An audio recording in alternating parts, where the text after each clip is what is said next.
बिस्मिल्लाहिर्रहमानिर्रहीम। अल्हम्दुलिल्लाह रब्बिल आलमीन। नाज़रीन अस्सलामु अलैकुम।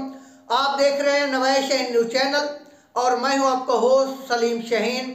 नाज़रीन, आज एक बहुत बड़ी खबर आपके साथ शेयर करने वाला हूं।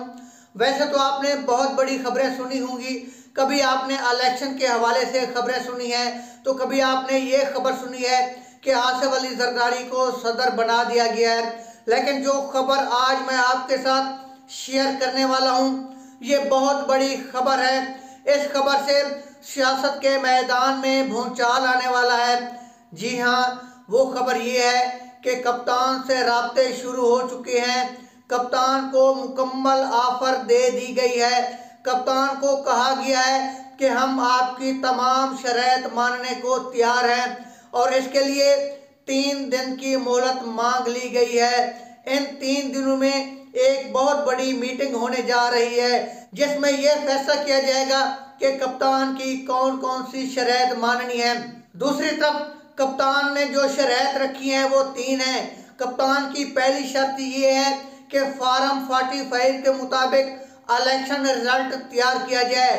कप्तान की दूसरी शर्त ये है कि वो कहते हैं कि जो लोग जैनवन मुकदमात में मुलव्वस हैं उनको तो सजा दी जाए, लेकिन जो लोग नाजायज मुकदमात में फंसे हुए हैं, जिन लोगों पर नाजायज जुल्म और सितम किया गया है, जिन लोगों को नाजायज तौर पर जेल की सलाखों के पीछे रखा गया है, उनकी हक तलाफी की जाए और उन्हें हर्जाना दिया जाए। और तीसरी शर्त, जी हाँ, कप्तान ने जो तीसरी शर्त रखी है वो ये है कि वो कहता है कि मुझे अपनी रिहाई से कोई गर्ज नहीं है, लेकिन जिन खवातीन की तजलील की गई है, जिन खवातीन पर नाजायज जुल्म और सितम किया गया है या जिन लोगों को नाजायज मारा गया है, शहीद किया गया है, उनके हवाले से मुकदमात दर्ज किए जाएं। और नाज़रीन, इस हवाले से 3 दिन मांगे गए हैं, यानी इन 3 दिनों में फैसला करना है कि कप्तान की कौन सी शर्त मानी जाए। यानी यूं कहा जा सकता है कि हवाओं का रुख तब्दील हो चुका है,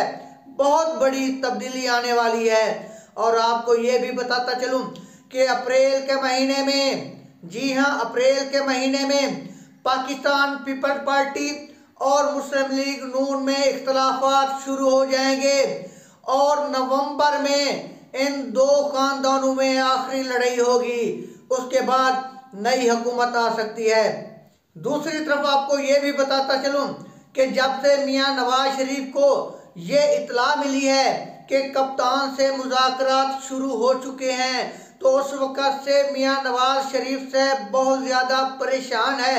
बल्कि उसने एक पैगाम भी भेजा है कि मुझे तो आपने इसलिए बुलवाया था कि आपने मुझे वज़ीर आज़म बनाना था, मेरे साथ आपने जो वादा किया था वो वादा क्यों पूरा नहीं हो रहा। नाज़रीन, आपको ये भी बताता चलूं कि इलेक्शन से 2 महीने पहले ये फैसला हो गया था कि आसिफ अली जरदारी को सदर बनाया जाएगा, जबकि मियां शहबाज शरीफ को वज़ीर आज़म बनाया जाएगा और नवाज शरीफ साहब के सिर्फ मुकदमात ख़त्म किए जाएंगे।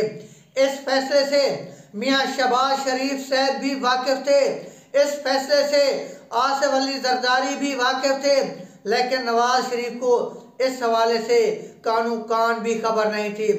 और अब नवाज शरीफ ने कह दिया है कि आपने जो वादे मेरे साथ किए थे या तो वो वादे पूरे किए जाएं, बासूरत दीगर मैं अपनी ज़बान खोल दूंगा। नाज़रीन, अब देखना ये है कि नवाज शरीफ कौन सी ज़बान खोलते हैं, यानी कौन से राज उगलते हैं। इस हवाले से मैं आपको अगली वीडियो में आगाह करूंगा। तब तक इजाज़त, अल्लाह हाफ़िज़।